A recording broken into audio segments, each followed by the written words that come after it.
Hey everyone, I'm Jaden, And I'm Noah. and we are the Super Gamer Bros, and this is the Super Gamer Bros podcast. We're just a couple of brothers who love playing games and love talking about games, so that's what we do.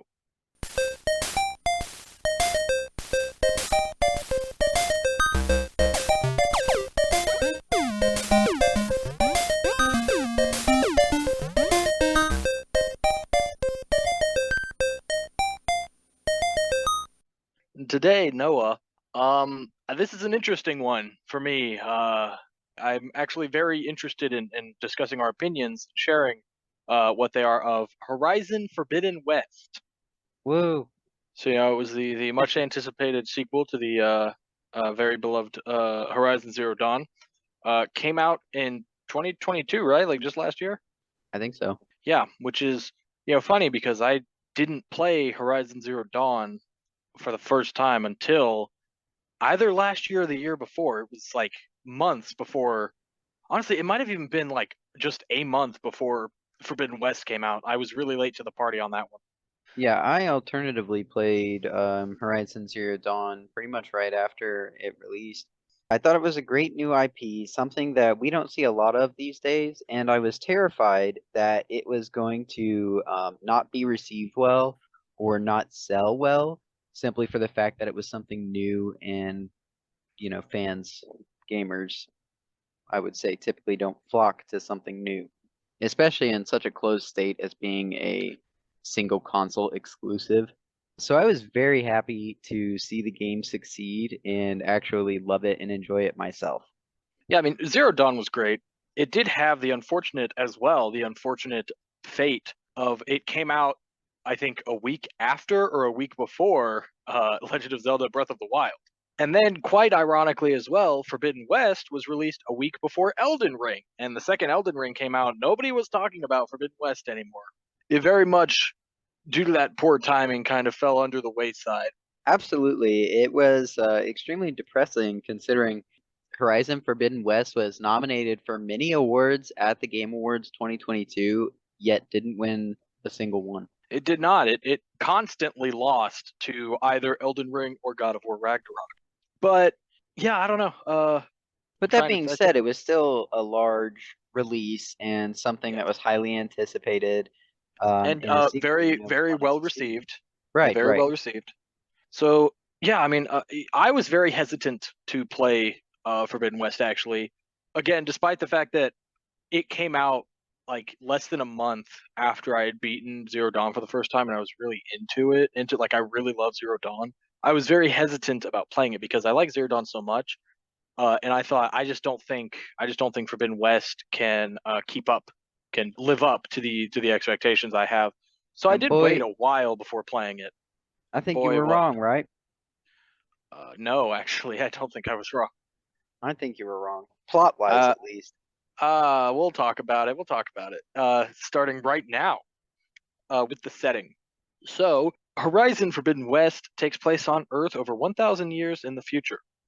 Humankind was driven extinct by a plague of machines that devoured all life matter on the planet. The biosphere was then restored by an advanced AI known as GAIA. Approximately 17 years prior to the events of Horizon Zero Dawn, a mysterious signal was sent to Earth that activated and upgraded Hades, the subordinate function of Gaia in charge of destroying all life on Earth, for a restart if the biosphere was deemed non viable, which, as this game revealed, it had happened 3 times previously. In response to this, Gaia destroyed herself, and her subordinate functions were scattered across the world in an effort to stop Hades. Hades then transferred itself to another anchor and began amassing followers to help in its quest to destroy life on Earth. Aloy in Horizon Zero Dawn was able to stop Hades and delay the extinction of humanity. Keyword there, delay. So, in her effort, her quest to fully halt the extinction crisis that is still ongoing, Aloy must travel to the Forbidden West, a large expanse of territory in the western United States. Players explore a large number of new territories from dense jungles to cold mountains to dry deserts. Locations are also inhabited by new tribes Aloy meets and aids along her quest, from the peaceful Utaru to the bloodthirsty Tanakh and the advanced Quen. And that's the backstory of the game. Yeah, that's pretty much the premise at the very beginning of the game. Yep. And as I said, the area you're in, the Forbidden West, is a very large map, larger than the first game. And Yeah, and as I said, you got deserts, you got jungles, you got mountains. Definitely a lot of varying different topography there. And that being said, it's an extremely beautiful game. Yeah. Um, it's one of those games that you're just riding around. I don't mind riding from destination to destination as it doesn't really take that long if you don't stop and just stay on the roads. And B, I just want to see the game. It's beautiful. You know, you walk by and see all the different machines, you see people fighting them, there's things just happening in the world, and it's all just designed so beautifully. Yeah, I mean it is indeed a very, very beautiful world. And all of the, I think, different areas are all very cool, in their own right. And I do think it is very different from the first, from Zero Dawn, I think, as well. It's not a retread of the areas there. It is completely different, and I do enjoy that. Anyway, now we're going to get on to the story. Noah, how we're going to do the story this time is I'm just going to read the whole description, the whole summary, and then we'll go Okay. back up and kind of go point by point like we did Ragnarok, because there's, I feel like, a lot to unpack here. So yeah, we'll do it one at a time. So, in the 6 months following the defeat of Hades in Horizon Zero Dawn, Aloy has been searching fruitlessly for a working backup of Gaia to restore the planet's rapidly degrading biosphere. Silence, having stolen Hades, contacts Aloy and asks her to continue her search in the Forbidden West region. Aloy and her friend Varl cross into the west to find the ruling Tenakth tribe in the midst of a civil war between Chief Hikaru and the rebel leader Regala. Aloy tracks Silence to a facility where she finds Hades badly damaged and permanently deletes it. She recovers a Gaia backup without its subsystems, but is interrupted by a group of futuristic humans. The group, consisting of their leader Gerard, his lieutenant Tilda, enforcer Eric, and three of them, accompanied by a clone of Elizabeth Sobek named Beta, possess advanced technology that renders them invulnerable. They take a second Gaia backup while Aloy barely escapes. Zoe, a member of the nearby Utaru tribe, guides Aloy to a control center where she rejoins Gaia with her subsystem Minerva. Gaia locates the other subsystems, Ether, Demeter, and Poseidon, and advises Aloy to retrieve them before attempting to capture the more advanced Hephaestus. Gaia reveals the extinction signal that triggered Hades originated from the Sirius system. Aloy suspects that it was sent by the futuristic humans. She later tracks down Beta, who informs Aloy that her group are in fact Far Zenith, colonists who fled Earth during its global extinction, having managed to extend their natural lifespans. After their colony on Sirius collapsed, the Zeniths returned to Earth to use Gaia through Beta's genetic makeup for their own recolonization. They have acquired the subsystems Eleuthia, Artemis, and Apollo, but Beta has stolen their Gaia backup. Aloy recovers Ether after helping Hikaru advance in the war and retrieves Poseidon from the ruins of Las Vegas. Journeying to California, she encounters the Quen, a foreign tribe who are attempting to solve ecological crises in their homeland. Aloy helps tribe member Alva with acquiring data while recovering Demeter. After obtaining a high-level clearance from the tomb of a mutated Ted Pharaoh in the ruins of San Francisco, Aloy uses Gaia to trap Hephaestus and is attacked by the Zeniths. Eric kills Varl and recaptures Beta while Gerard steals Gaia, but Tilda double-crosses them and helps Aloy escape. Tilda explains that she was romantically involved with Elizabeth and regretted leaving her. Having been inspired by Aloy, she wishes to stop Far Zenith. She further reveals that Silence has been supporting the Tenakth rebels to use them against the Zeniths. Aloy refuses to sacrifice the Tenakth and instead defeats Regala herself after thwarting Regala's final attack on Hikaru.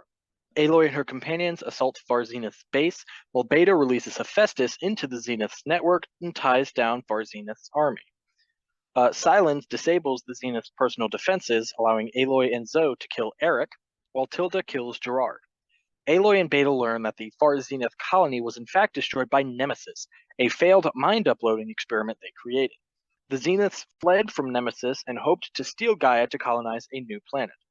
Nemesis is revealed to be the entity that sent the extinction signal to Earth and is en route to destroy the planet. Tilda tries to force Aloy to abandon Earth with her, but Aloy refuses and is forced to kill Tilda. Silence reveals that Hades told him about Nemesis and also plans to escape Earth, but he has a change of heart and decides to aid Aloy against Nemesis.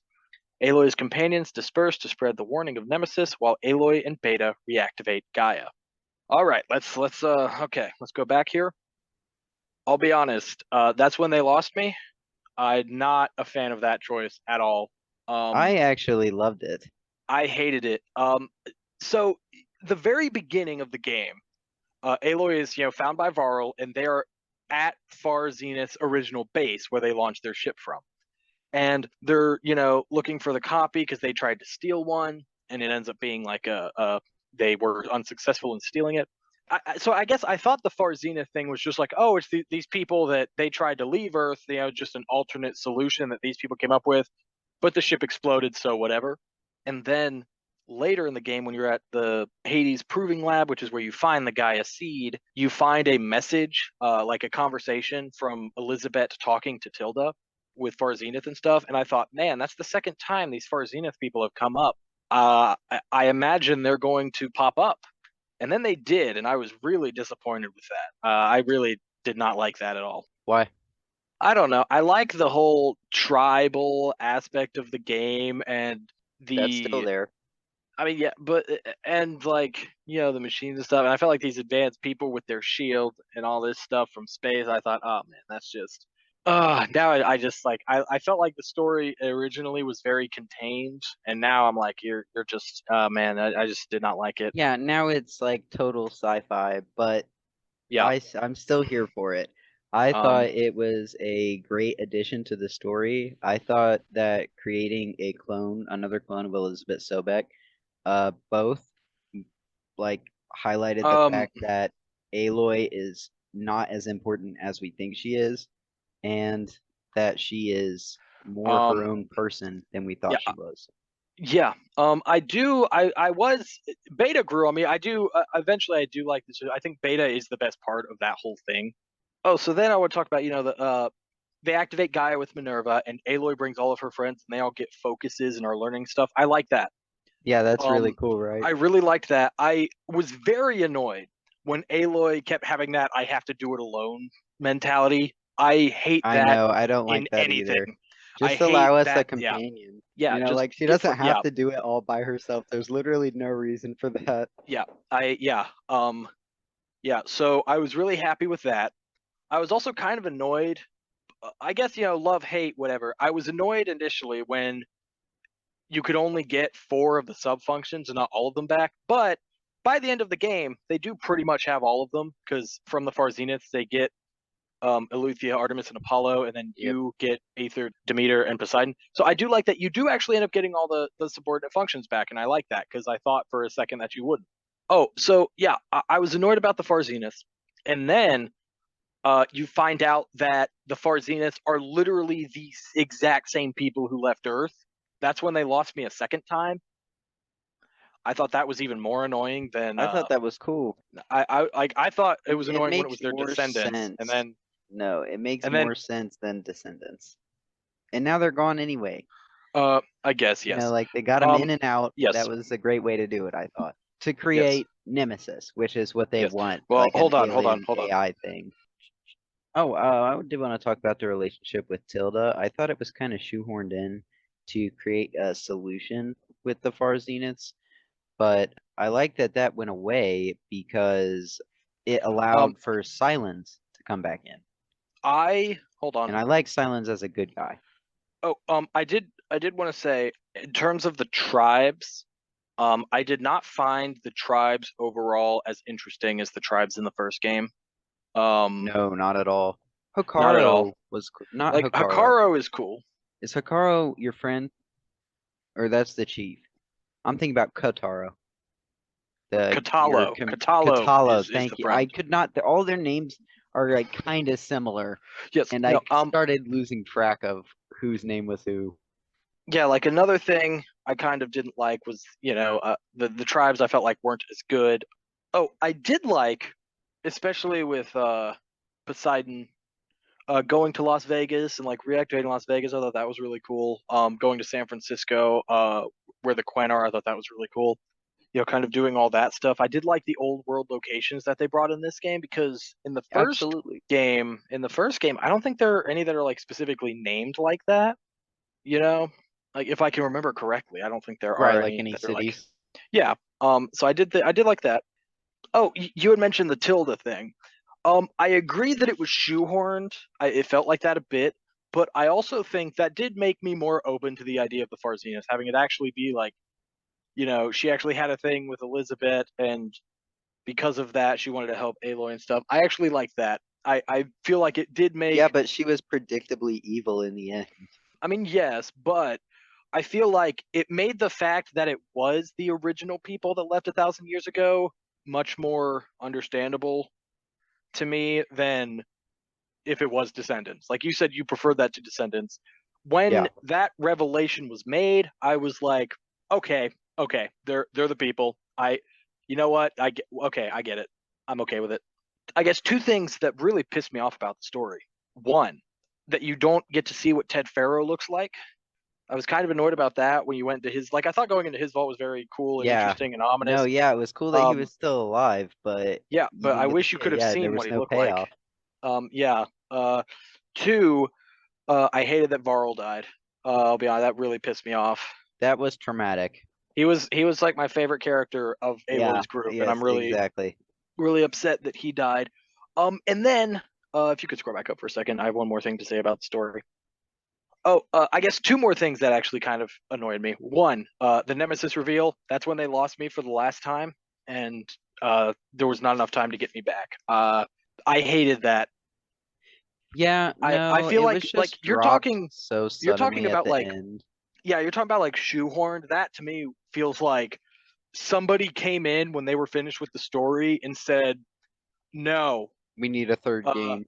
yeah, we need a third game. Come up with something." And they added Nemesis in because I feel like it was completely unnecessary. I thought, like, especially when it was revealed that the Farzinas had those other subordinate functions of Gaia. I thought, oh, dude, beat the Farzinas, Gaia will be completely restored to full power minus Hades. Great World will be fixed. finality. Awesome, great way to end this two-part series. They ruined it, and I really was not a fan of that choice. Yeah, but like I said, having that ending, like I thought it was really cool, the moment where Silence like leaves and I was like, oh, all right, he's gone. And then he came back. I was like, That was all cool. right. I thought that was very Yeah. interesting. I thought it was very cool. And then the last thing that I did not like about the story is the fact that Hephaestus escapes again. Because now that means, for the second game, the first 60-70% of it is you just trying to get Hephaestus. And now the first X amount of percentage of the third game is going to be you trying to get Hephaestus. Yeah, I'm really not happy with that choice there. Yeah, hopefully that's a minor thing Um in the next game. Yeah, I like please like if the opening mission is getting Hephaestus and then you have Hephaestus, I'll be completely fine with it. But I really don't want to have to spend the first 50% of the third game story I would honestly like it to skip trying to get a Hephaestus. solid amount of time. Well, I Have feel them like like it have will. reused all the properties of Gaia to rebuild. Well, here's the thing. I don't know how long it'll take Nemesis to get there. I have to imagine it would be like at least years because it takes a long time to go through space. Like at light speed, it takes 8 years. So I have to imagine that Nemesis is still years out at that point. But if they don't get Hephaestus, the the world will end in a few months. So it's like if they want to skip years, then they would already have to have captured Hephaestus. But if not, then I guess Nemesis is a lot closer than I think it is. Anyway, Anyway, that's the story. that's the story. Yeah, overall, not as good as Zero Dawn. In my opinion. Although I will say one thing that this game had that the last game didn't have that I loved is being able to go and talk to Gaia. Okay, Um, I'm gonna be honest, Noah. You and other people I talked to that have played this game really did kind of set this game up for failure to me a bit like built it because up. No, I loved it. you said Gaia was a big part of this game. Considering how and Gaia is an AI, I kind of pictured it when you said that like GAIA is all you're like GAIA is a big part of the game. She's in the game a lot.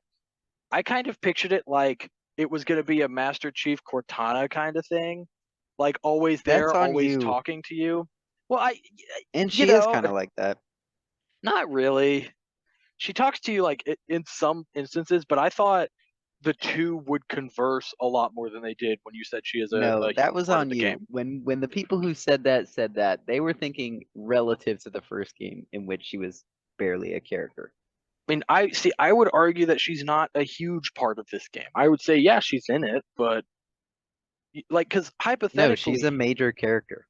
I mean, not really. Like, playing the game as I did, like I only talked to her whenever I visited the base, which usually was only because I was, finishing a side mission for one of the people at the base or bringing back a subordinate function. So it's like she Yeah, wasn't a but huge I part of the only game to me. did main missions, Yeah, so it yeah, I was all guess. Gaia for me. I mean, I guess. Yeah, I think your definition of huge and mine are different, and Well, I I think just everybody's I experience in got the game false is different. expectations. I mean, I suppose you're correct. I think you create Anyway, false expectations for well, I think yourself. you created false No, expectations by telling me about it.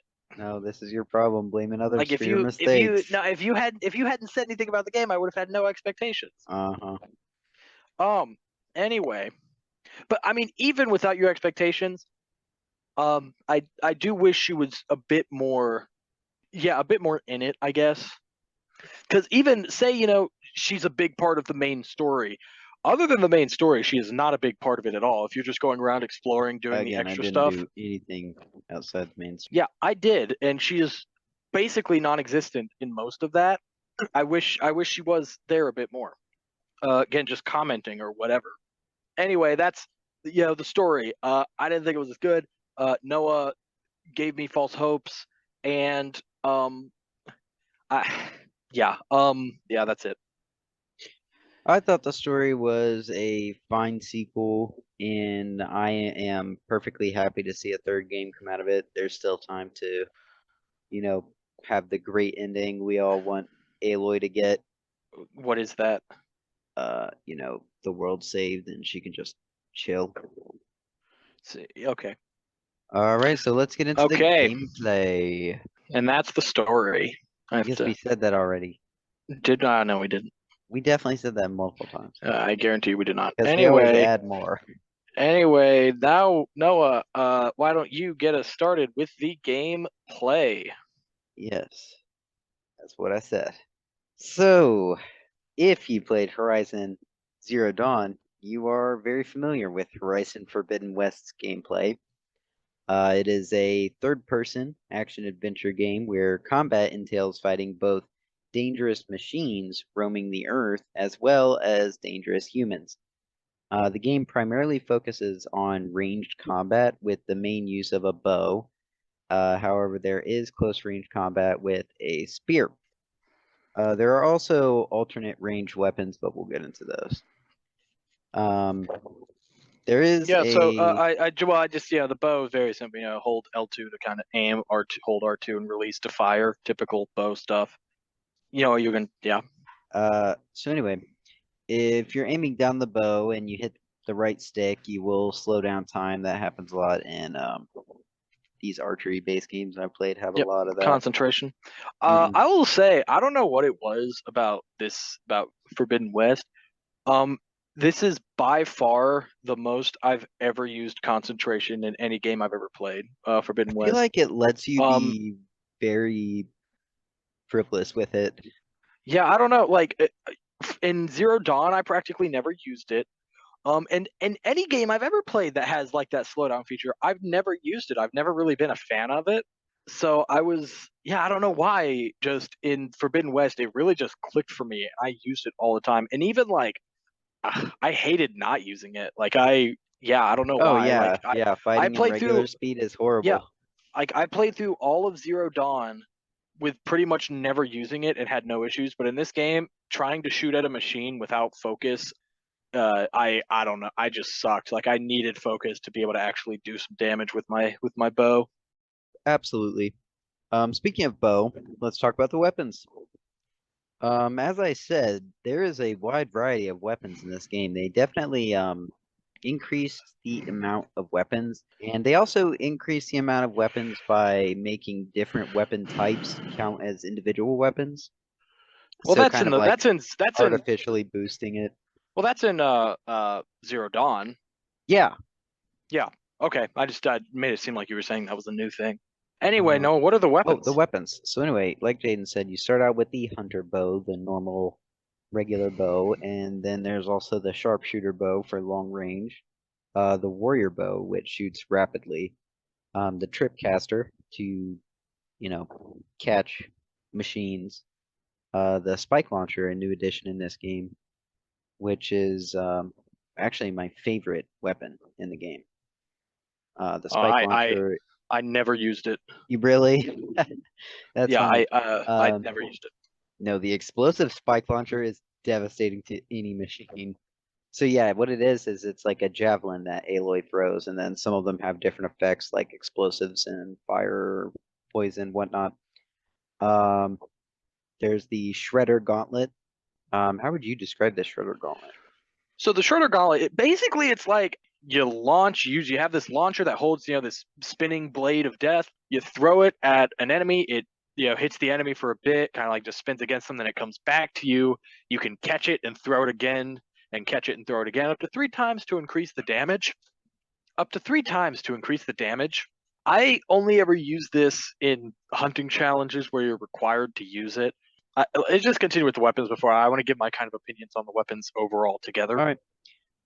Then there's the Blast Sling, which throws like bombs that are elemental.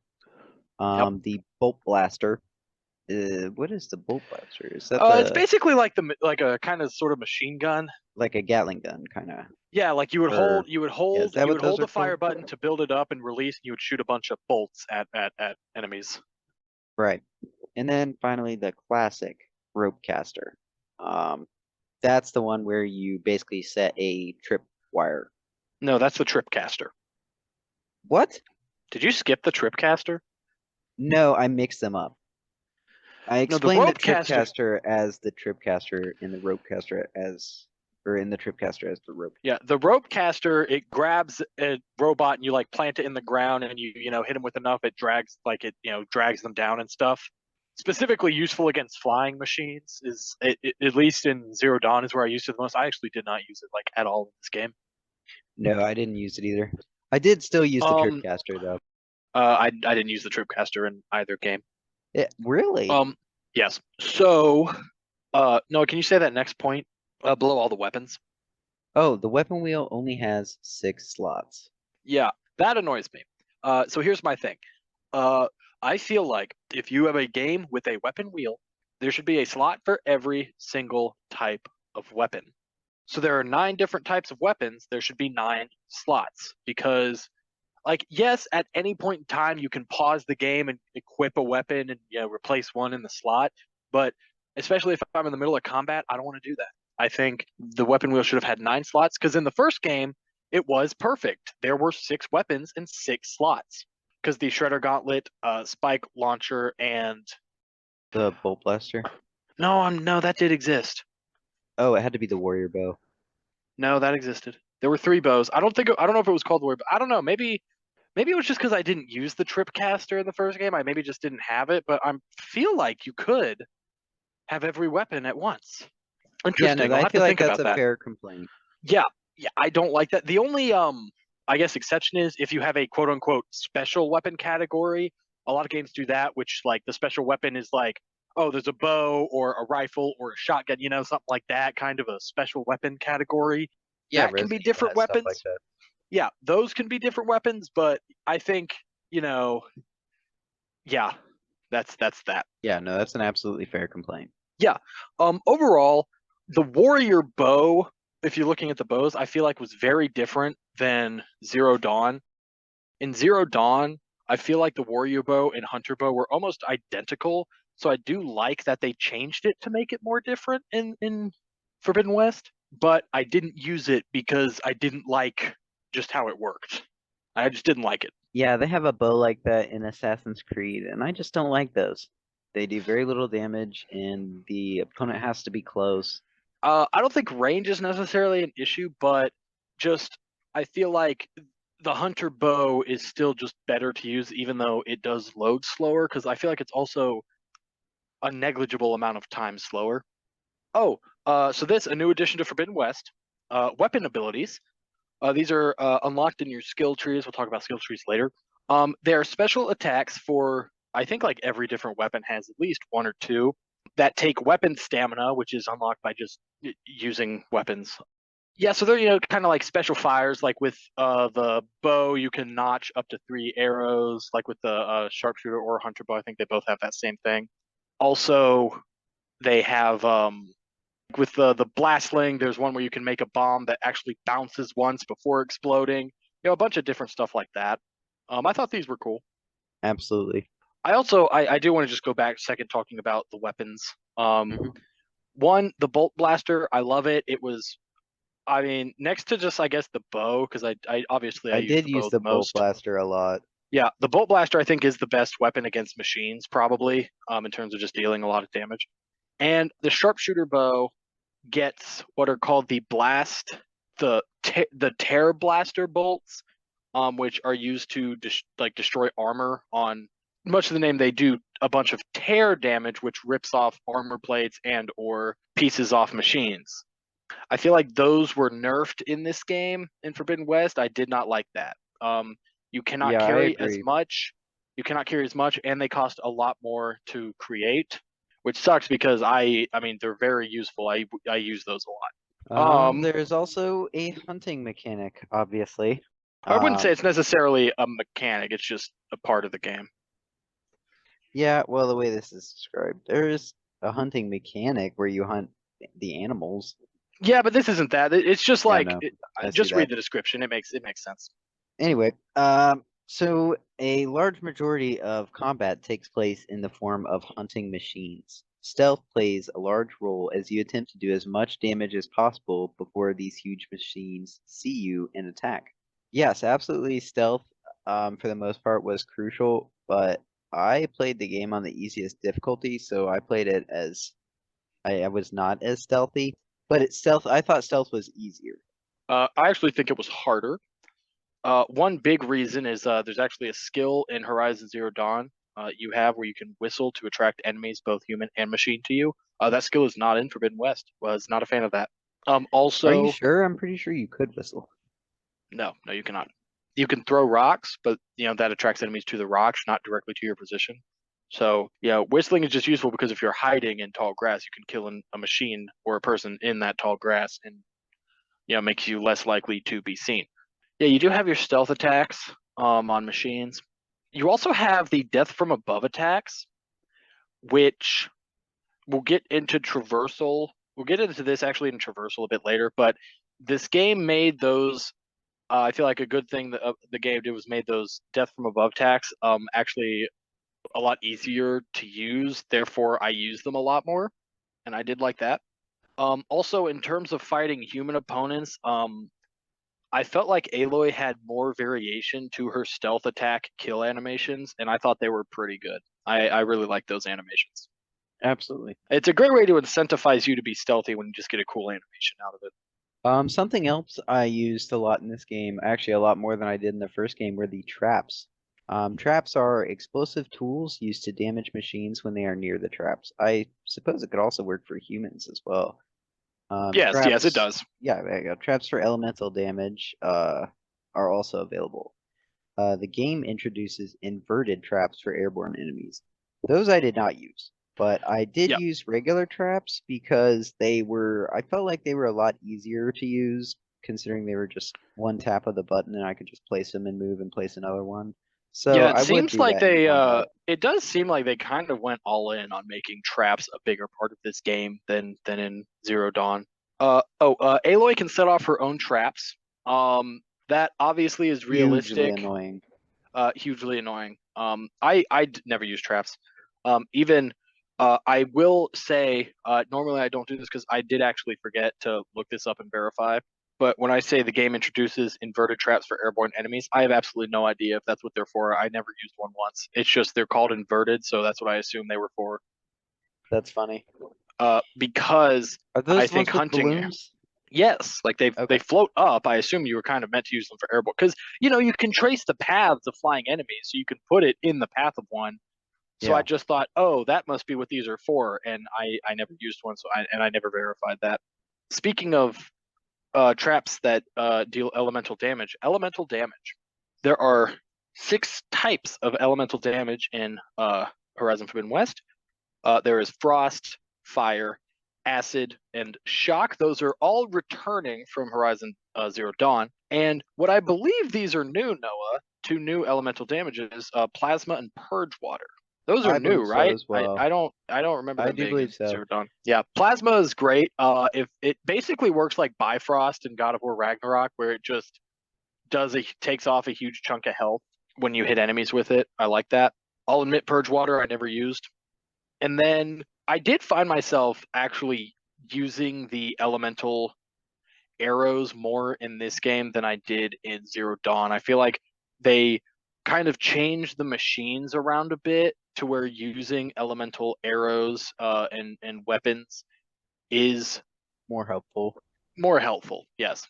Even like I also played on the easiest difficulty. I'm saying even on the easiest difficulty, um, There's a difference. there is a difference, and I think yeah, they make it so it is more useful to use all these different elemental options.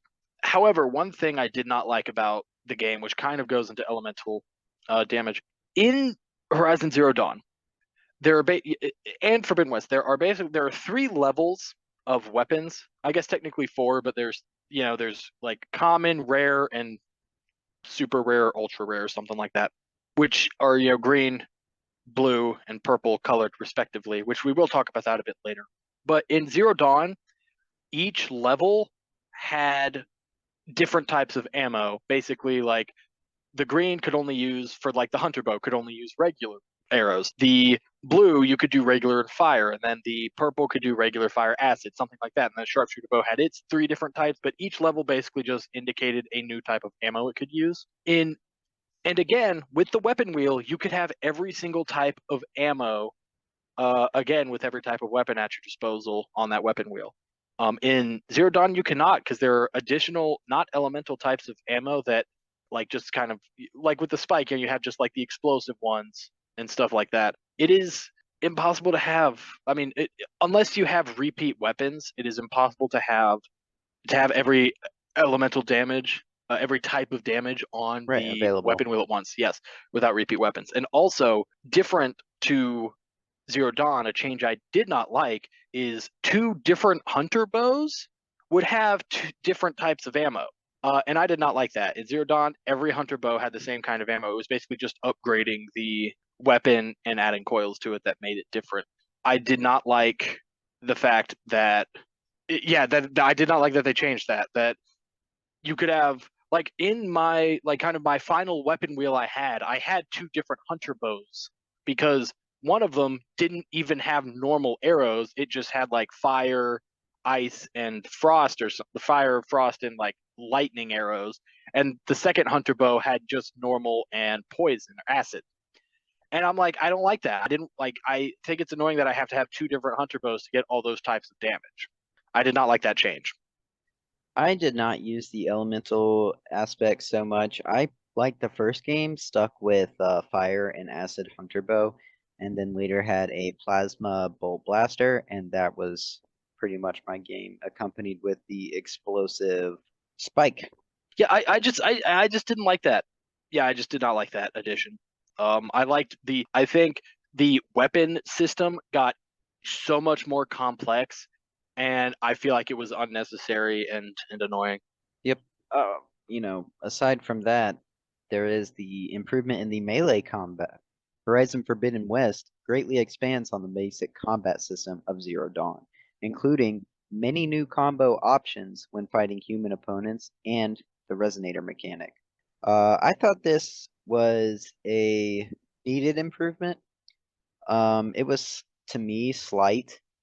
I thought that I still pretty much used the same combo from the first game over and over again and never deviated. I also found that it did enough damage to humans and machines that if they got close enough, fighting them with the spear was an option instead of having to create space and go for slow motion headshots or weak point shots with elemental arrows. Yeah, I think the combat, the melee combat in Horizon Zero Dawn was like the basic melee combat that is in every third person action game that includes melee combat for the sake of it should just be there, very basic, not a lot to it. And, it's not the focus of the game, so that's fine. I do absolutely love that they put more focus in the melee combat and added all these combos and all these different combo moves. I absolutely did it all the time because I think it was done very, very well. Like, if they hadn't changed anything about the kind of ranged combat aspect of Horizon and had just added the kind The of melee. upgraded combat, I think it would have been. I think it would have been better. Like, I would like it better, is what I mean. Right, without the complexity of the new weapon system. Yes, What about traversal? traversal.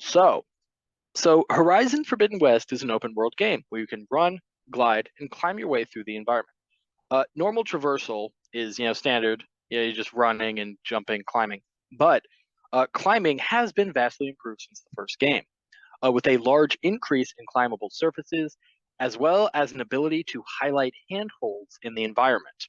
You also unlock new areas of the game as you progress through the story by crafting new tools such as the pullcaster, breathing mask, trimming tool, and igniter. Also, because I did not put it anywhere, you get fairly early on in the game the shield wing, which Aloy uses to glide. That's what I was talking about, making those death from above attacks a lot more feasible because you can actually just glide above enemies and attack them like that. I did that a lot. Um, I never did that. That's a good idea. uh, yeah, gliding is very fun. I think it's a very good addition as well. And I think one thing that Horizon Forbidden West does probably better than any game sequel that I can think of at the top of my head that I can think of as I was making this document is the quality of life improvements to this game, like addressed every complaint I had about Zero Dawn.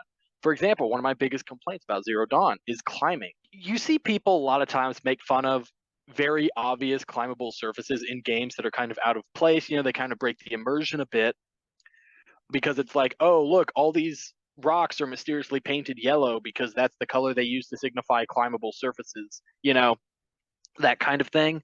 And Zero Dawn did not do that, but to the point where I didn't know what was climbable and what was not, and most surfaces are not.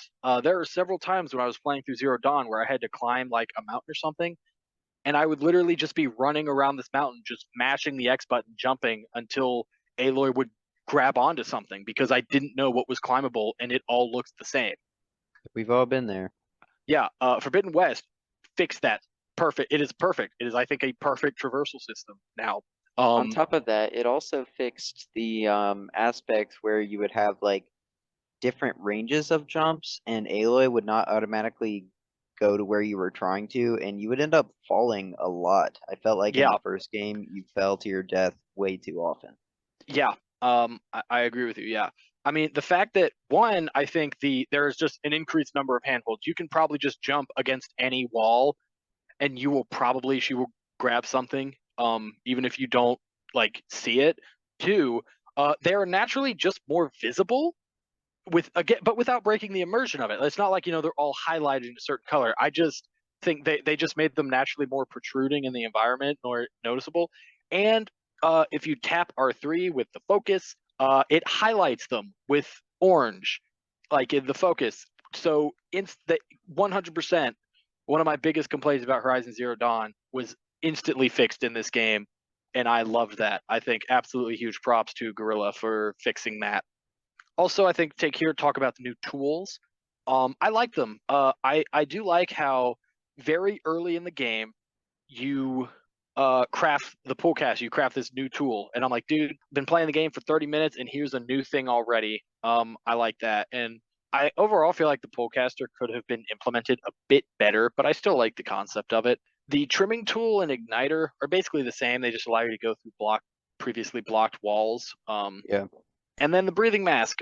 You all know what that means. Underwater exploration. Horizon Forbidden West adds underwater sections to the gameplay. Initially, Aloy just holds her breath, but eventually, to be able to delve deeper, she creates a breathing mask to explore flooded ruins of the old ones, and yeah, kind of anywhere there's water. As a note, you cannot attack in water, so if there are machines swimming in the water, you have to just avoid them, which I had some very annoying experiences having to do that. I never had Uh, any problems with that.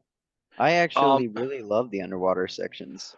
well, here's the underwater sections in the story I liked because they were contained and It was obvious where you were supposed to go and whatnot.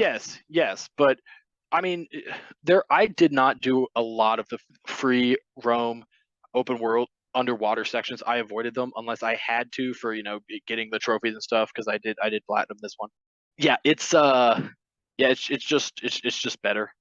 I don't know why I said that. It's just a bit annoying and avoiding some of the machines underwater is difficult, especially if they spot you. There's like nothing you can do to get them off of you. I Yeah, found I it was never just got very annoying. spotted underwater, so I never found out what happens.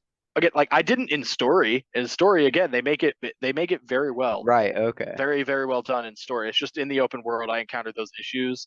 And again, I mean, if you're like, I got all the trophies, and really in the open world only had to actually go underwater like 3 or 4 times. So it's not something you have to do a lot unless you want to, but in the open world, it is a bit more annoying. And then mounts system. Alongside the returning charger, players can ride the warthog-like bristleback and the ostrich-like clawstrider machines as your mounts. And in addition, in Forbidden West, players later on in the game unlock the Sunwing, a flying mount for the first time in the series, and it's great. Man, does Very exciting. going around and doing the kind of open world stuff while being able to fly to all the locations I haven't been to yet, so I don't have to go through like the different terrains and Yeah. deal with all the machines attacking me everywhere. So great, such a great addition to the game. Yeah, It was if really only really you cool. unlocked it earlier. Yeah, you unlock it very late. That's the only complaint I have about that. It is very late in the game that you unlock that. As far as the mounts go, I'm always happy to see more, but I will not be satisfied until we can mount every machine in the game. Yeah, it's fine. I feel like it would be pointless to be able to mount every machine in the game. I wish Be like Pokemon. I guess. Yeah, I'm fine. I wish there were more than 3. That's the only I guess that's my only complaint. I wish there was at least like one more or something. Also, if your mount is destroyed, you have to go get another one before you can summon mount again, which is annoying because walking and slash running in this game is annoying. Now, Noah, we move on to the additional gameplay mechanics, starting with the focus.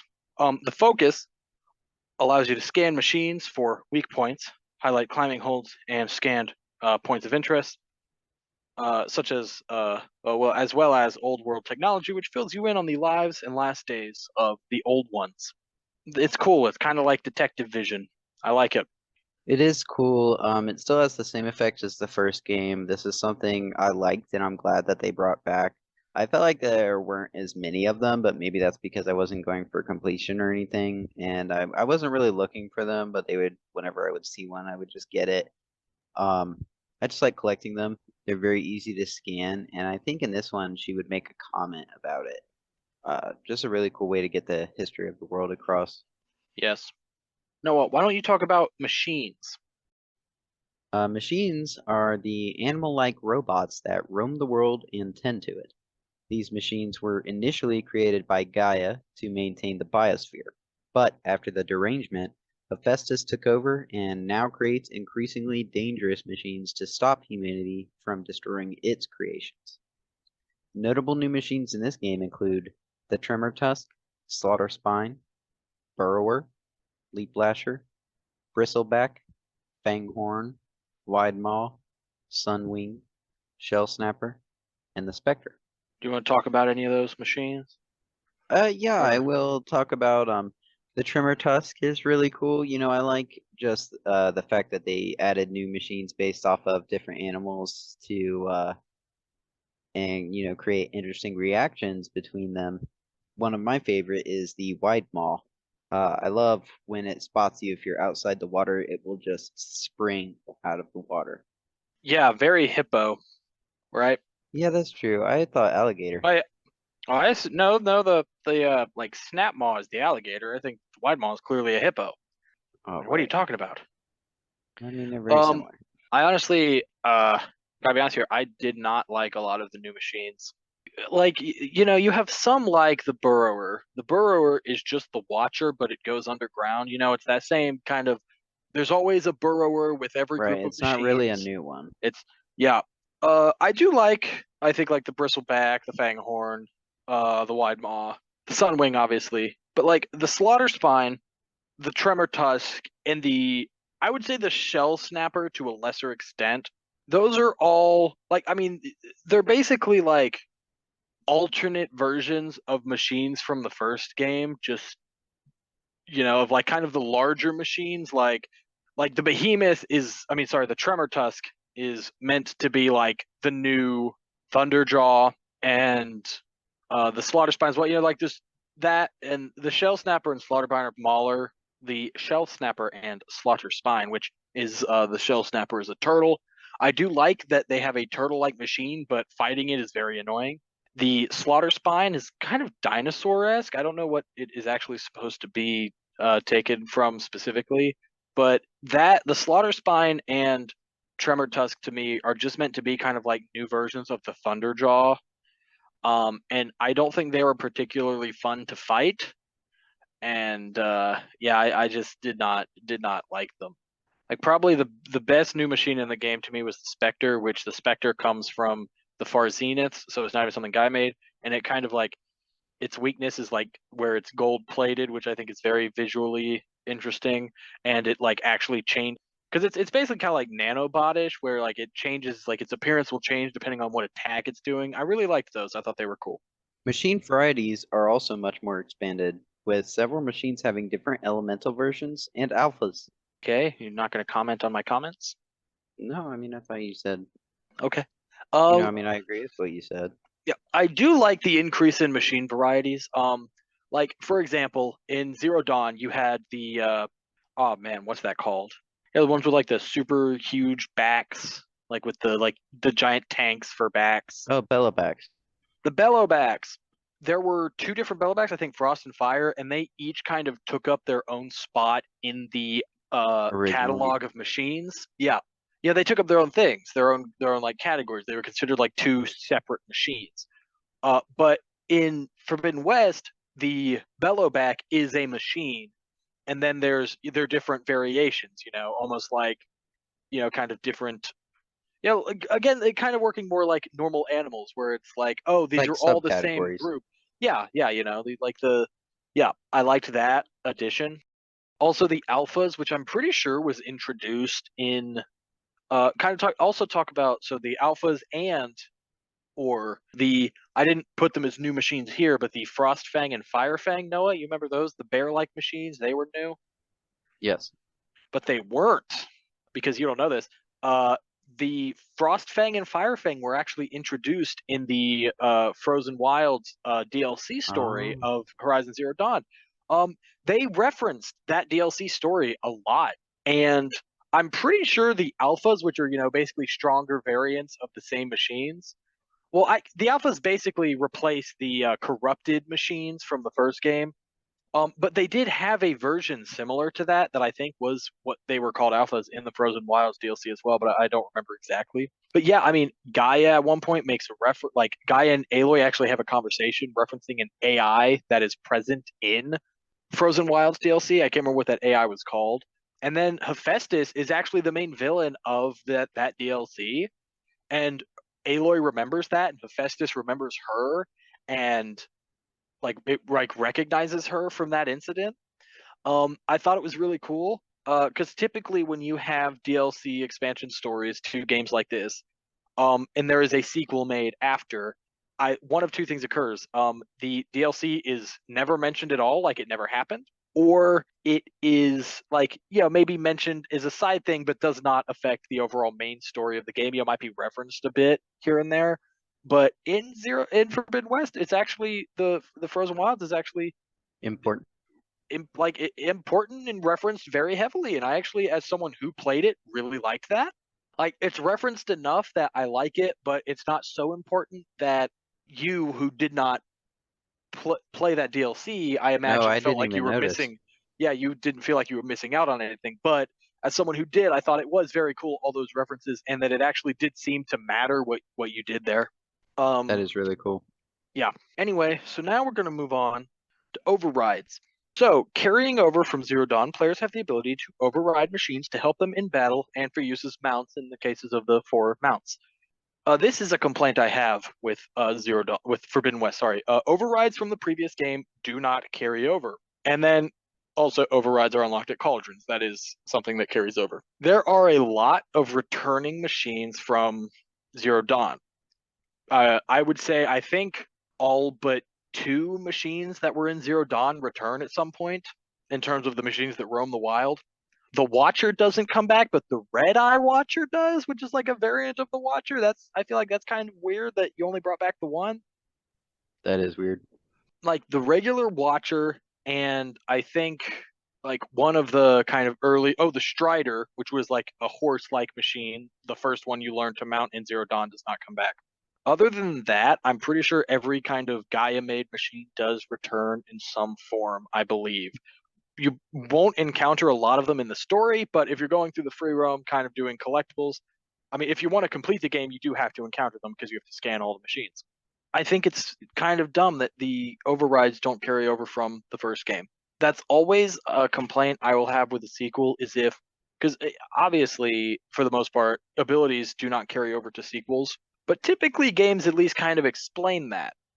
For example, God of War Ragnarok, you don't have any of that armor, or like in your weapons have degraded since the first game, but it is explained in a throwaway line of Sindri says like, "Oh hey, what happened to all that armor we made you?" And Kratos says, "I used it." And it's like, yeah, he hasn't had blacksmiths in 3 years, and he lives a very active lifestyle, so just it got used and worn down to the point where it wasn't useful anymore, and that is completely believable. In one line, I had no questions. And Forbidden West does not do that. It also applies to like her weapons, like all the weapons she had, the like legendary weapons that I had at the end of Zero Dawn did not carry over. Again, never explained, and it kind of annoys me that you don't explain it.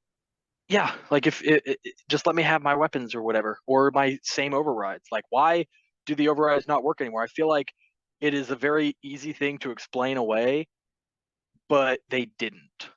That was a huge tangent about the overrides. I don't think it's I that mean, it's big a of a part of the deal. game. I just think Um, it's kind of annoying. I mean, the cauldrons are super easy. Like, as soon as I could, I just went to every single cauldron one by one and did them all. I mean, you're correct, but I mean, yeah, just my thing is, like I'm not mad that the overrides don't work. It's like explain why, you know, Yeah, that's other than nitpicky. other. No, I don't think it is at all. I don't think it is at all. I feel like it's nitpicky because it's so easy Well, to we've do. been Like you could talking have. about it too long, I think. No, I think you could have had a simple throwaway line of Aloy saying like Hephaestus has changed the like codes on these machines, so I can't override them anymore, something like that. Never didn't say that at all, or if she did, I missed it. If that's the case, then boy do I look foolish. Yeah, I was annoyed that it was never explained, because then it just feels like that like that time in the first game was like wasted a bit, if you know what I mean, but you probably don't because you think I'm being silly. Let's talk about cauldrons. So cauldrons are large facilities built by Gaia to create machines. After the derangement, Hephaestus took control of these cauldrons. When you get to a cauldron, Aloy must navigate through to find the core, which she then overrides, which provides her with the keys to override machines. New to Forbidden West, some keys are corrupted and must be crafted with parts gathered from fighting those machines in the wild. I hate that. I don't like Super that. annoying. Yeah. In the first game, you just got them all.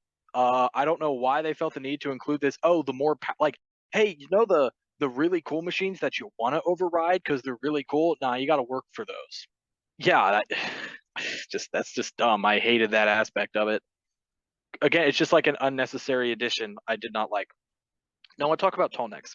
Tallnecks are returning from the original games, which are huge machines that act as information gatherers for Gaia's systems.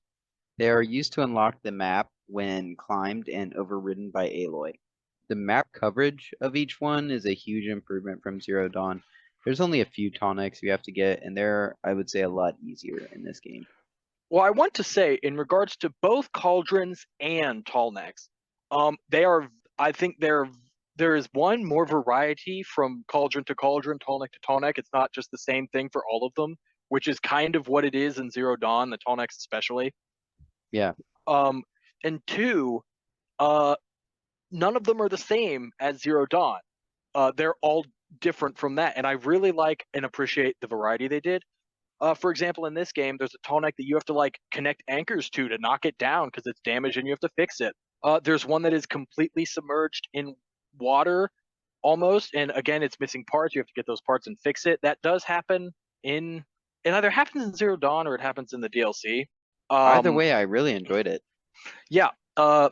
Like there's one tall neck that it's you do it through story, but you can only reach it by flying. There is yeah, just so much variety to them. I really appreciated that because in Zero Dawn, you do, especially the tall necks, approach them all like the exact same way. I appreciate the variety. Aside from tonics, there's also rebel outposts, sort of smaller rebel camps with only Sorry, a handful. I also did just want to comment on the map Yeah, coverage thing. In the first game, in Zero Dawn, when you get a tall neck and you look at the map, in both games, any part of the map that is unexplored is covered by clouds when you look at your map. In Zero Dawn, a circle around the tall neck would be revealed, and then everything outside of that circle would still be clouds. Finding every tall neck does not reveal the entire map, which I hate when any sort of map revealing uh, kind of stuff like that does not completely reveal the map. It's very annoying. In Forbidden West, they completely fixed that. One, every tall neck unlocks a much larger area of the map. Two, basically makes all of the map visible and reveals everything important, but there is still a slight fog covering the map, so you know which areas you haven't been to. I think that was a vast improvement. Again, Guerrilla really fixing basically every complaint I had about Zero Dawn in this game. and creating a whole bunch of new ones. Yeah. Yep. It's So, double-edged. oh yeah. So I'll talk about it is double-edged. I'll talk about these two together. Yep. One and then the other. So Yep. first of all, it's rebel outposts. These are smaller rebel camps which only have a handful of enemies, and you only have to take out the leader to successfully complete it and get a collectible and then escape. Kind of combined with that, there are also rebel camps, which are large rebel bases with a large number of enemies. They usually have a prisoner or two and weapons. These are kind of like bandit camps in the first game, but they're much more involved. Yeah. I thought rebel outposts were fairly easy. The smaller ones. Yes. Yes, they were. They were nice, like little breaks. Like you didn't even have to kill everybody. All you had to do was kill the leader, steal like some stuff from his body, and then leave. And that was it. So very quick. You could stealth kill the leader and get out of there before anyone even notices, and you're done. I like that you don't have to kill everybody, because if you did, that would be annoying, just considering how many there are. Right. I also like the rebel camps in comparison to the bandit camps of Zero Dawn, which are kind of just a side thing. And here, the rebel camps are actually like tied into the main story, with Silence and the Sons of Prometheus, which are like a group of Oseram that work with Regala and her rebels. Like it actually very heavily ties into the main story, and I really like that aspect of it. Absolutely. Let's talk about gauntlet runs. They're races on mounts, chargers specifically.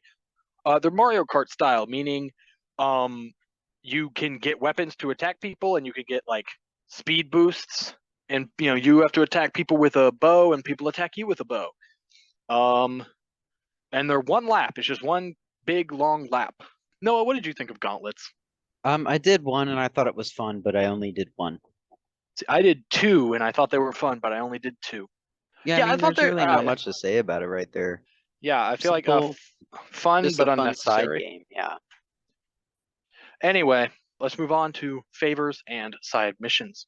So the side missions of the game, favors are typically shorter, required to visit one location, maybe two, maybe kill like a single machine. Side missions are longer, requiring multiple objectives, and usually kind of interweave to tell a story. Yeah, so side missions are longer, favors are shorter. That's about it, but they're fun. I really liked. I feel like the side missions specifically, the kind of longer ones that did kind of tell stories, whatever. Uh, a lot were like helping Aloy's friends. Like you help Katalo build a new arm. You help Zoe with her people's issues. Yeah. And then, like there's one where like the desert tribe, you help pick a leader in that tribe and stop a massacre and stuff like that. Um, yeah, I felt like the side missions were more intricate and important than they were in Zero Dawn, and yeah, I liked them. I like them too. I only did the side missions for the companions.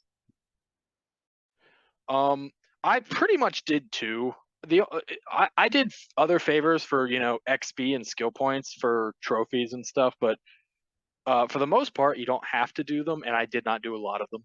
But the side missions, I did do all of them, probably all the ones required for trophies. All right, here's something I hate. Sure. Excuse me. Here's something I hate. Salvage contracts.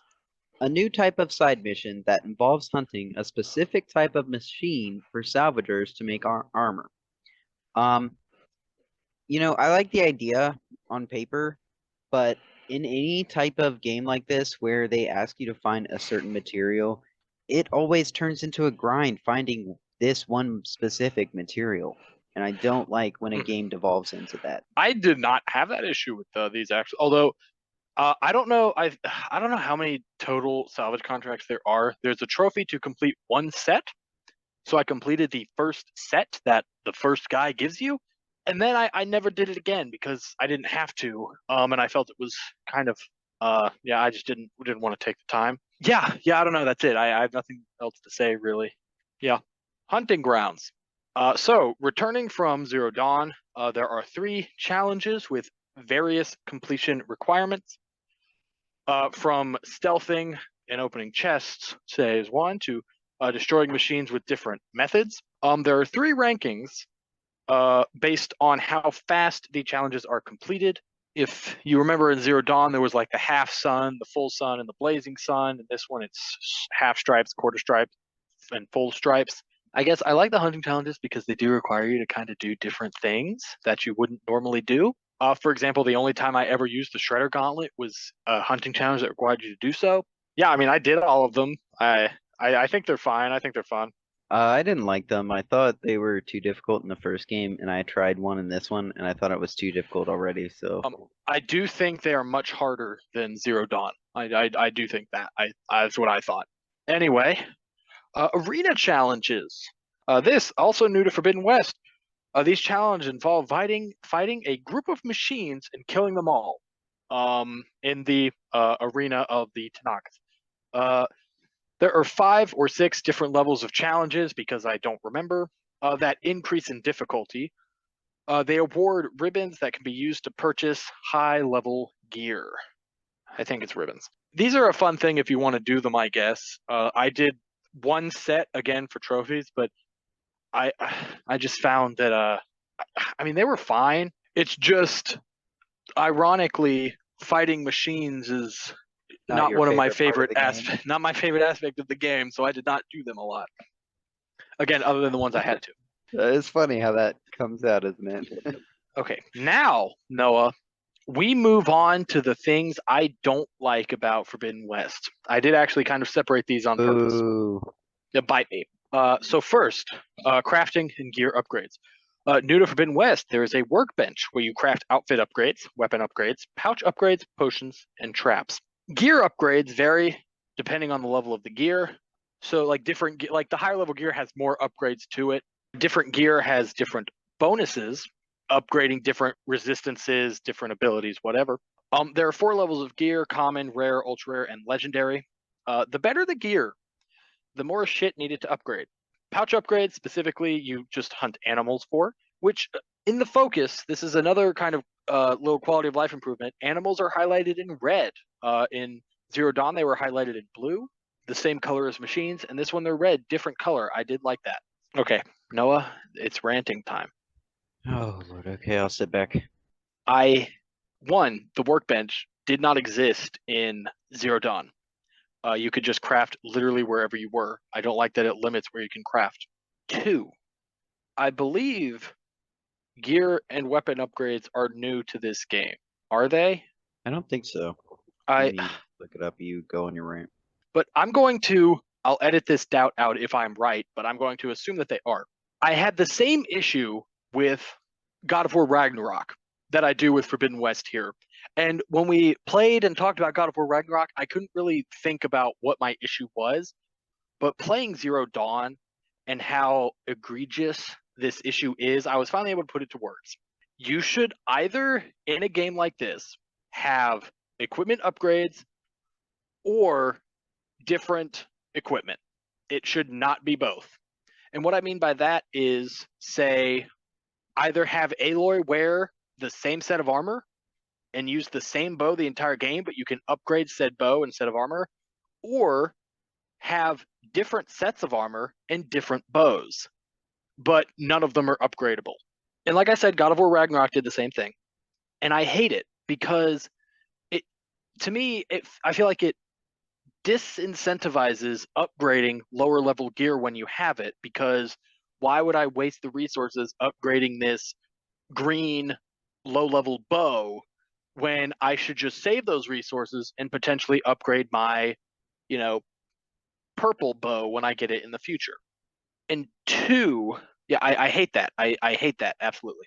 Let me see for a second.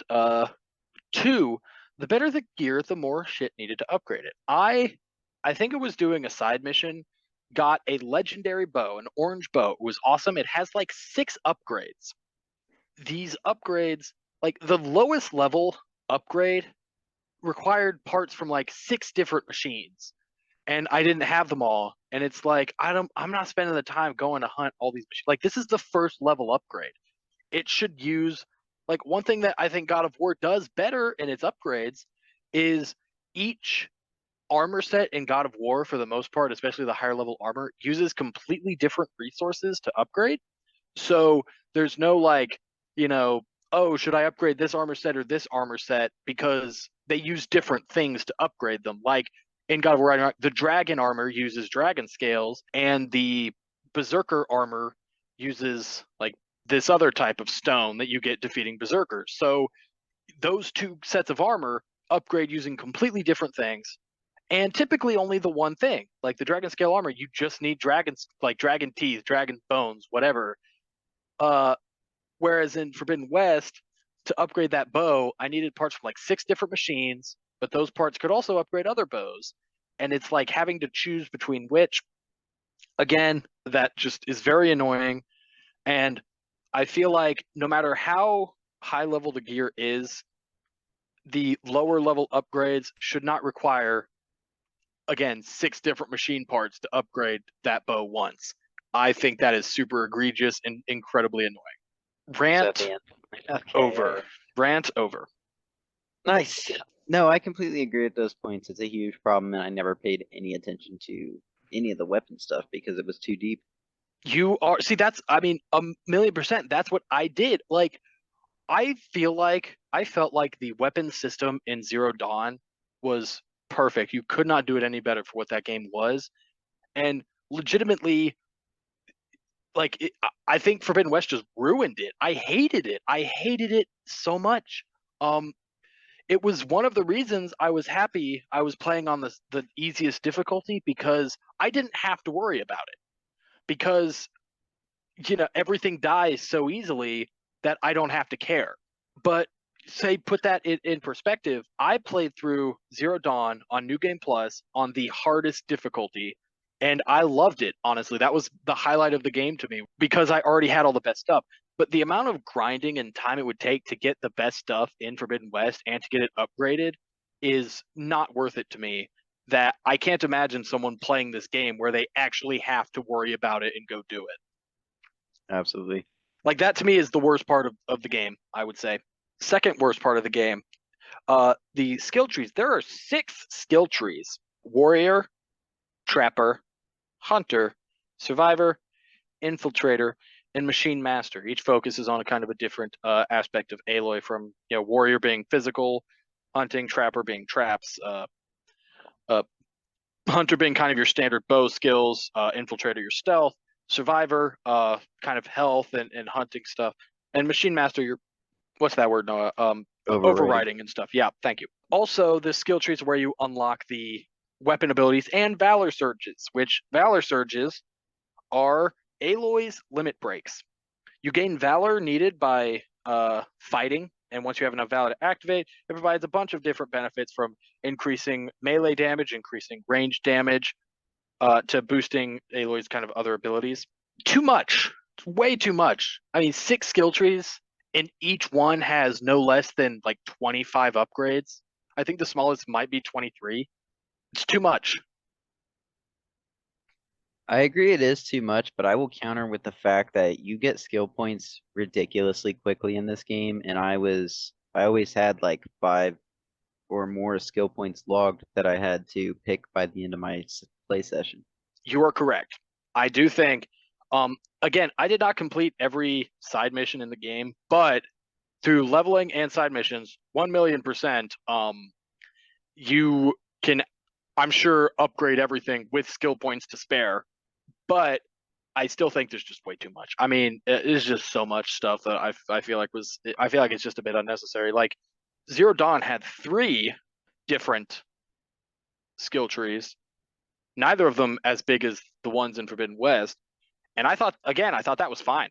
And then Right. if you play the DLC, you actually unlock a 4th skill tree, but again, that's still less and it was still small.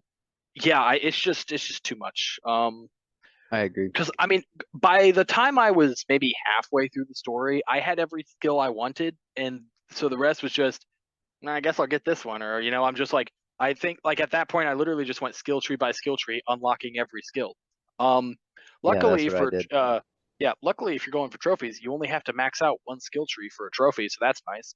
That is nice. No, You did what? mention Valor Surges, Yeah, and I I was wanted to gonna get your opinion on say that. I actually liked them. I didn't use them for until like halfway through the game. I actually found out how to use it, and I thought there was a notable difference in my damage. I actually never use them. I will not say that they are bad because or unnecessary because again, I was playing on the easiest difficulty. I imagine playing on harder difficulties they can be very useful. Just I think the idea is cool. Just again, there's just so much around it with the skill trees that it just put me off from Yeah, Valor too many Surges. options. Yeah, I think limit it down. Noah, why don't you talk about Machine Strike? Machine Strike is a very in-depth strategy board game where you place pieces based on the machines with different abilities and attempt to take out another place's pieces on a board filled with different Another terrains. player's pieces. Isn't that what I said? You said places pieces. Oh, my bad. I actually like this. I like when games create their little mini board game in the world, their Gwent, what have you. I only played this a few times until it got hard, and then I stopped. That's usually how it goes in these games. Noah, I am so glad you said that. Down to the Gwent reference, because let me tell you one thing I will forever hate The Witcher 3 for is Gwent. Because Gwent became so popular that since Witcher 3, every open world game developer feels the need to input their own made up board game into their open world for the sake of literally nothing. Um, I played it against 2 people because that was required for trophies, but the entire existence of this game, I just thought, why? Like it is so complicated and unnecessary. Just why? It is Um, unnecessarily complicated, but I still and liked it. yeah, and again, I blame Gwent because Gwent, I think, is what really started that whole thing with just again how popular it was. Yeah, oh man, I just hated it, Noah. I hate it. I played the game. It's not bad, but again, just completely unnecessary and unneeded, and I did not like it. Yeah. Noah, tell us about cooks. Cooks are just random people around the world. They'll be in the towns. You bring them ingredients, and they make meals. The meals can heal you and provide other bonuses. That's it. I literally never did it once. You're correct. I think maybe I did it once because again, trophy, but it's just why. See, to me, like Machine Strike and Cooks are the same. Yeah, I was gonna I say don't this like. is another thing that just keeps Yeah, popping up in I games, and don't. I'm like, but why? Yeah, I don't think that Machine Strike and Cooks are poor. They're not like implemented badly. It's just in Horizon Forbidden West, which is already such a huge game with so much to do, like probably easily double the size of Zero Dawn in terms of just everything you can do. Why do you need cooking ingredients that you bring to cooks for meals that give you boosts? And why do you need a board game? It's just, they're both completely unnecessary, and that's why I don't like them. Like, if you play the game and you love Machine Strike or you actually liked the meals and doing all that stuff, then, I mean, cool. I feel like it would have zero effect on the game as a whole if these did not exist. Absolutely. That's so funny. All right, now we're gonna run through our collectibles. In terms of what the game considers collectibles, I will say there's so the relic ruins, the ruins of the old ones that contain treasures for Aloy to find. They're typically kind of puzzle solving. You have to find a key, find a passcode, put them both in to find this kind of collectible. I thought they were fun. I actually I only did a few, but I did think they were cool. Um, Black boxes. They're black boxes found in the remnants of old planes. Vista points. They're similar to vantages in Zero Dawn. In Zero Dawn, the vantage, you just climb up to it and use your focus and you get it. But the Vista points are more involved. You're given a partial image from the old world, and you have to find that location where the said image was taken, and thus unlocking the rest of the image. Survey drones, they're drones flying around scaring areas of the world. You find them and you bring them down to get the core, which you then take to GAIA, which it was used as like like at the base you're at, they were meant to be like survey the world so you could, humans that were supposed to be there could um track and make sure the biosphere was being well maintained. And then signal towers, they're created by an old Carja scientist guy. You find them and you get their these what do they call the lenses from them, which are the collectible. One thing I like about Forbidden West collectibles is they all, like these six specifically, all are kind of tied to a quest. Like you won't find all the black boxes for a person. You find all the lenses for like that scientist's daughter because she just wants them all. The signal drones just help give GAIA something to look at. Relic ruins, you take those back to Vegas because those like orbs, it's there's a lot to explain. I do like that they all are kind of part of their own side missions, but I did not get all of them. I just overall did not feel the same drive I did when playing Zero Dawn to get everything like that and do all the side stuff. Yeah, I did not touch collectibles at all in this game. Yes, it doesn't surprise me. So, So sorry.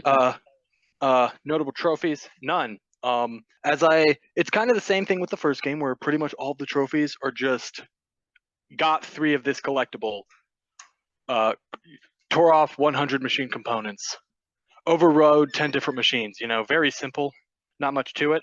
no, yeah, I saw that when I looked at the list also. All right, that brings us to our questions. I did. Moments. I guess. Oh, Sorry, I did just want to say in terms of notable trophies. One notable thing about this game is I don't know if it was just I wanted to, but I 100% completed Horizon Zero Dawn in the game. Like, pause the game, look at the statistics, 100% completion. In Forbidden West, when I got 100% of the trophies, I had only completed roughly 70% of the game, which I felt like was very generous on Gorilla's part for not making me have to do everything. Yeah, that is very nice. It was a forgiving list of trophies. It was like when I first saw this world and all the different collectibles and everything, I was like, oh God, I don't know if I can do this. But then I read the list and thought, oh, I don't have to. Okay. Right, exactly. Yeah, I just wanted to say that. Now we'll move on to our questions. Favorite moment? Noah. My favorite moments were getting the companions and talking to them and watching their growth from every new companion comes in not knowing anything, and then they get a focus and they get caught up on everything, and by the end of the game, they're experts on everything we know. I think that was really cool to see. I absolutely agree with that. I did think that was really cool. I loved every time I went back to the base and they would have like the exclamation points over their heads, which meant they had something new to talk about. Absolutely. And you would go talk to them. Yeah, those questions, and even having a home base in this game, which you did not in Zero Dawn, I really liked that. I absolutely love that. Everyone brought like their own stuff to the base to personalize it and stuff. Very much really enjoyed that aspect of this game. Mine was getting the AIs. It was really interesting to do. I mentioned it earlier when we talked about the story, but like getting Poseidon and like reactivating Las Vegas, getting Ether and kind of helping the Tenakth and getting the like all the visions of the Ten to work again. Like how getting those AIs actually had positive effects on the world around Aloy, I thought was very cool, and I really enjoyed that. It was really cool. Favorite boss battle, Noah? My favorite boss battle is actually the first time you fight the snake. Oh, the Slitherfang. Oh man, Yes, I can't believe I should have put that in the it's not on notable the new ones. list. I can't believe I forgot that. Yeah, that was Incredibly actually notable. my favorite new one. I did not like the Slitherfang. I did not like it actually. Not when I met it in the open world. Yes. Mine was Eric. One again, I think Regala could also be here. The improvements to the Melee combat. melee combat in this game is so great. I honestly wish there was more of it because of how improved it is and how much fun it is. That being said, I liked it. I think a complaint I do have about, I guess, going back to the story, is that the Far Zeniths are not explained at all, except for Tilda. Like, you don't really get much backstory on any of them or anything. And that's simultaneously annoying, but I also do find it entertaining the fact that Eric Visser, is this sadistic, evil guy. And it's like, well, why? And the game's answer to that is, eh. And I love that. Like, he's just this sadistic, evil dude for no reason. Kills Varl. And that fight against him when you do beat him was very satisfying and very, very fun. I really did like that. Yeah, it was great. Miscellaneous things, I liked the glider. I thought it was a well-needed course. improvement to Of the course. aerial traversal, and I really only used it for movement. I didn't use it for combat at all. That's really smart. Yeah, no, I agree. It's very cool. I did like that. Oh, mine is I did forget I put this here in case I forgot to mention earlier. The stash. The stash is another new thing in Forbidden West where, in Zero Dawn, Aloy literally just carried everything everywhere she went, and she had a carrying capacity. And there were times when like I had so much machine components that I couldn't carry more, and I'd have to like find myself dropping some to be able to carry like what I need if I was like whatever. Forbidden West fixes that by you can only carry up to a certain amount. The number changes for the rarity of items, but once you reach that limit, anything else you pick up of that item gets sent to your stash, which is in pretty much every town. And then you can go refill your supplies at any time. I liked it for two reasons. One, I could literally pick up everything ever and not have to worry about it. Two, it actually, as I found later with crafting arrows and stuff, because of that, like the stash existing, it limits the amount of items you can carry on you. For example, the like blaze canisters, which are used to craft fire ammo. In Zero Dawn, you could literally carry like I had hundreds on me at all times. So whenever I had to craft fire ammo, it would be no issue. But with the stash, you can only carry 50 and everything else gets sent back. So your kind of better ammunition is actually kind of limited because you can only have 50 blaze canisters on you at once. So hypothetically, you can only craft like maybe 40 more fire arrows, and then you're done. So you do actually have to allocate. Be careful with your elemental ammo a little bit in this game, which you did not in Zero Dawn. I did kind of like that. Yeah, I don't really feel any way about the stash. What we I didn't like the like about the stash. game, Jaden. Okay, I'll go ahead. So every complaint, other than the story, every complaint with gameplay, all the gameplay mechanics I said that I had, really can be summed up in one phrase. The game is too big. There is too much here. As I said, the game is easily double, if not even more, maybe even close to triple the size of Zero Dawn in terms of all the different things you can do. And it's just too much. I just didn't have the time to do everything, and also I don't know. I just feel like I just didn't have the drive to do everything like in Zero Dawn. Like in Zero Dawn, I wanted to do everything, but in Forbidden West, I just didn't. And I think just the vast amount of stuff is a factor of that. I get that. What didn't you like about the game? Thought that Beta would get over her problems sooner and become like a functioning member of the team, and that really didn't happen until the very end. And that was my only big issue with the story. I thought the pacing of Beta and Aloy's relationship was really bad. I agree with that 100%. Yeah, I did not really like the character of Beta for like throughout most of the game. I really just did not like her. I think, as you said, maybe a little bit too late in the story, they did fix that. And I was like, okay, like I am excited. If nothing else, the only reason I'm excited for the next Horizon game is to see more of Beta's interactions with Aloy because I think, especially towards the end, there's a lot of potential there. Absolutely, and I also want to see more Silence. Yeah, I do love Silence. Replayability. No, this is beat and delete. Yeah, this is definitely a beat and delete. Yeah, I think even looking at the series, like I think Zero Dawn was a beat and delete well because it is still a big game, and I think all the awe and wonder I felt while playing it, I won't necessarily feel again. Because I know what happens and stuff. Right. But I would go back to Zero Dawn over Forbidden West.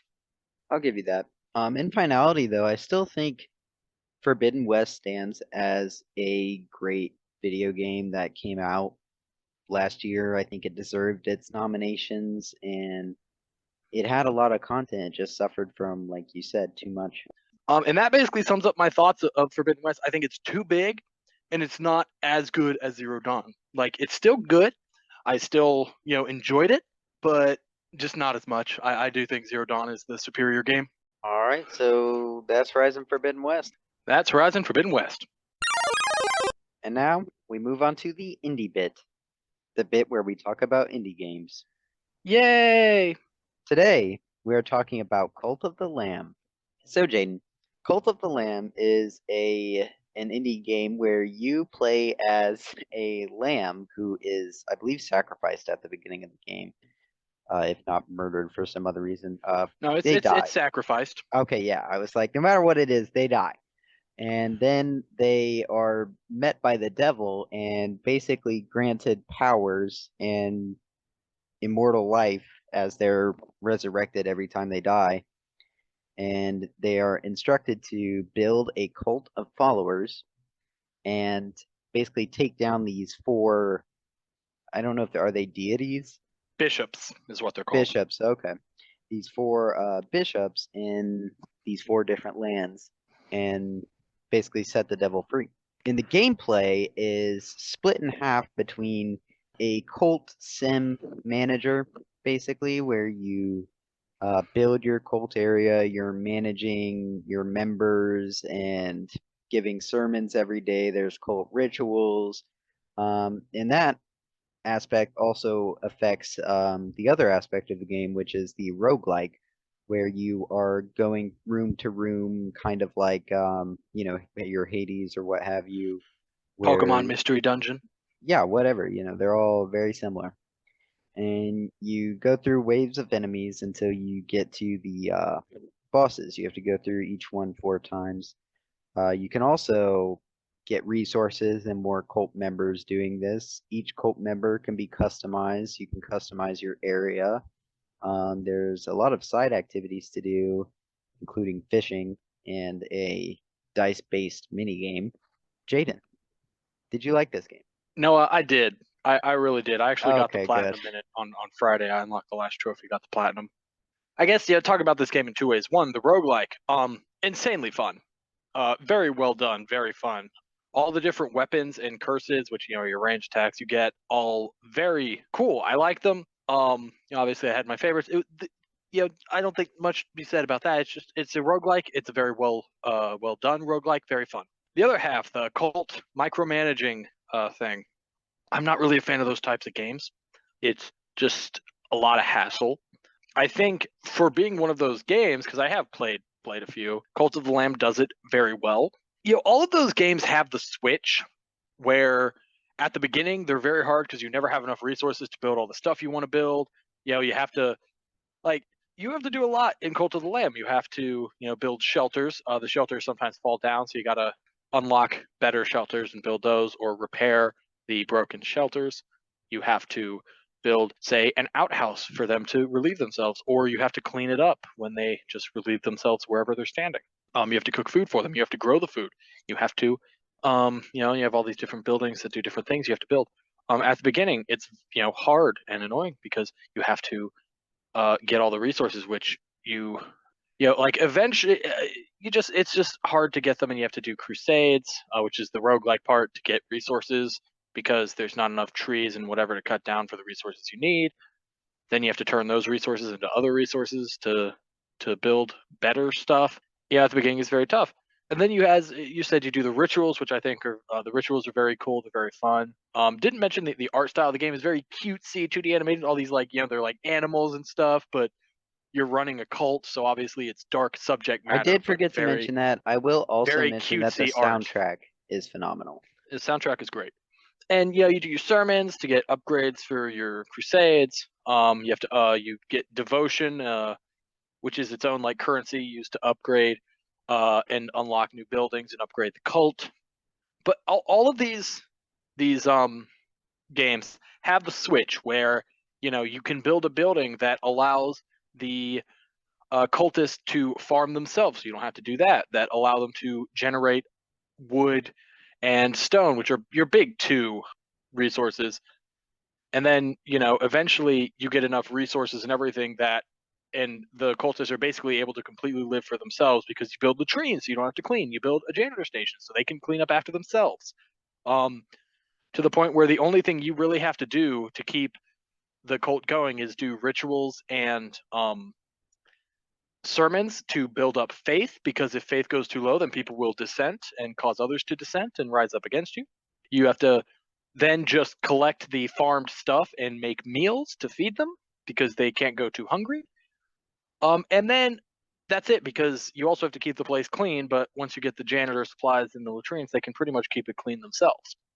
And so, yeah, so then there's a switch where it's laughably easy. You can just check in once every few days and feed them and whatever.